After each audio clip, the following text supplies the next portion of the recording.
This is the Jaffel Report. Hello there. A warm Canadian welcome if it's your first time listening, or welcome back if you've been here before.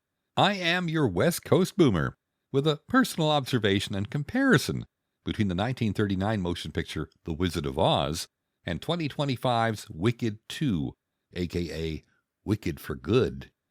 Sometimes a classic film about finding home is really about money and power. Now, depending on who you ask, The Wiazard of Oz is either a wholesome technicolor fairy tale about bravery and friendship, or a sneaky allegory about capitalism and how power sells illusions. Remember, the Emerald City was literally green, the color of money. Everyone needed spectacles to see it in its shimmering glory. Some film historians point out that L. Frank Baum, who wrote the book in 1900, literally lived at a time of populist politics and financial crises, gold versus silver standards. So his story might reflect the economic worries of everyday people. Think about it. Dorothy's friends represent the working class, all convinced they lack something: brains, heart, courage, until they discover those qualities were theirs all along. The wizard, meanwhile, turns out to be a smooth-talking charlatan behind a curtain, peddling reassurance instead of reform. Sounds eerily familiar, doesn't it? The whole thing could pass as a comment on how those in charge can manipulate desire and hope, especially during hard times, without really changing the system itself. Fast forward to today, and here comes Wicked Part 2.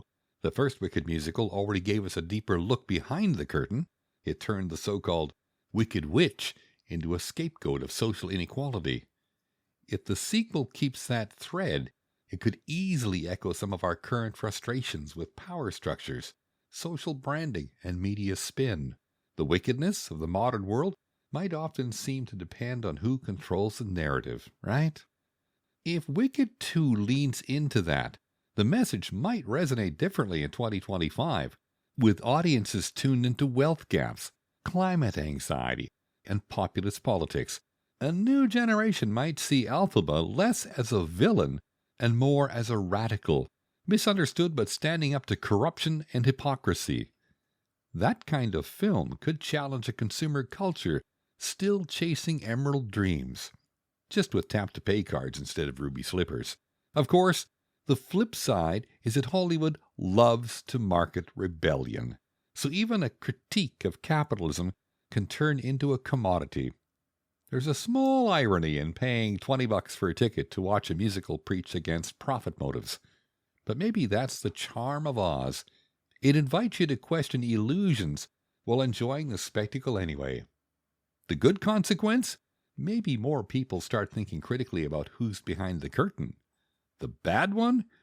We might all keep buying the emerald glow without noticing we're wearing the spectacles ourselves. Who am I, you ask? Just another friendly observer. Call me Jaffo. Oh, and by the way, if you made it this far, thank you ever so much for listening. Check in with you next time. The JaffelReport.ca. The Jaffel Report is downloadable from wherever you get your podcasts from. That's the JaffelReport.ca. Life can be overwhelming, and sometimes we all need a moment to recharge. I initially discovered guided meditation back in my 40s, but neglected it until my heart attack in my 60s. Eventually, I started recording my own guided meditations, and now I'd like to share them with the public.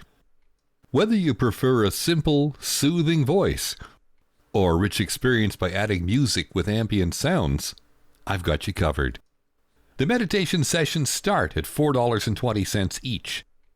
The first 3 are free. Visit 420guidedmeditation.ca. That's the number 420guidedmeditation.ca. And start your journey to inner calm. Your path to peace is just a click away. This Canuck Boomer thanks you for your time, and we'll catch up with you again soon.